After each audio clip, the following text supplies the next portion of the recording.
కర్నూలు ప్రభుత్వ ఆసుపత్రిని కార్పొరేట్ ఆసుపత్రికి ధీటుగా అభివృద్ధి చేస్తామని రాష్ట్ర మంత్రి టీజీ భరత్ తెలిపారు. ఆసుపత్రిలోని సూపర్ స్పెషాలిటీ విభాగంలో గుండె వ్యాధి పరీక్షలకు సంబంధించిన కలర్ డాప్లర్ 2D ఎకో మిషన్ను భరత్ ప్రారంభించారు. ఈ మిషన్ ద్వారా చిన్నపిల్లలకు సంబంధించిన గుండె వ్యాధి పరీక్షలకు ఉపయోగకరంగా ఉంటుందని అన్నారు. 2029 లోపు కర్నూలు ఆసుపత్రిని పూర్తి స్థాయిలో అభివృద్ధి చేస్తామని మంత్రి తెలిపారు.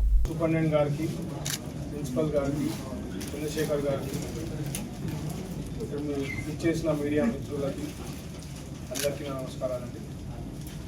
ఈరోజు 2D ఎకో మెషిన్ గురించి ఆల్రెడీ వివరించడం జరిగింది. దీని నుంచి అడ్వాంటేజ్ వచ్చి ఈవెన్ 1 month బేబీ కూడా ఏమన్నా హార్ట్కి రిలేటెడ్ సబ్జెక్ట్స్ ఇష్యూస్ ఏమన్నా ఉన్నా చెక్ చేసేదానికి అవకాశం ఉంటుంది. కాబట్టి చాలా యూస్ఫుల్ మెషిన్. అందులో మీకు అందరూ తెలుసు, కంబైన్ కర్నూలు డిస్ట్రిక్ట్లో మన గవర్నమెంట్ జనరల్ హాస్పిటల్ చాలా పెద్ద హాస్పిటల్.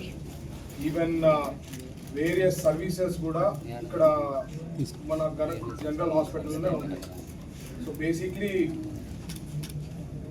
ఫ్యూచర్ అనేది కార్పొరేట్ స్థాయిలో తీసుకోపోవాలనేది మన చంద్రబాబు గారి ఉద్దేశం, ఆయన విజన్. దానికి తగ్గట్టుగా హాస్పిటల్ డెవలప్మెంట్ కూడా చాలా బాగా జరగాలనేదే నేను కోరుకుంటున్నా. సూపరింటెండెంట్ గారికి పెద్ద టార్గెట్ అన్నమాట. 2029 లోపల మంచి, అంటే ఎవరన్నా చెప్తే గవర్నమెంట్ హాస్పిటల్ వచ్చి చూస్తే ఈక్వల్ టు కార్పొరేట్ హాస్పిటల్ అని చెప్పే విధానంలో వర్క్ చేస్తున్నారు. ఖచ్చితంగా ఇష్యూస్ అంటూ ఉంటాయి. అవి issues step by step sort out చేస్తున్నాం. ఎందుకంటే ఎంతో ఫండ్స్ రిక్వైర్మెంట్ ఉంటుంది. లాస్ట్ గవర్నమెంట్లో ఖజానా ఖాళీ చేసేసారు.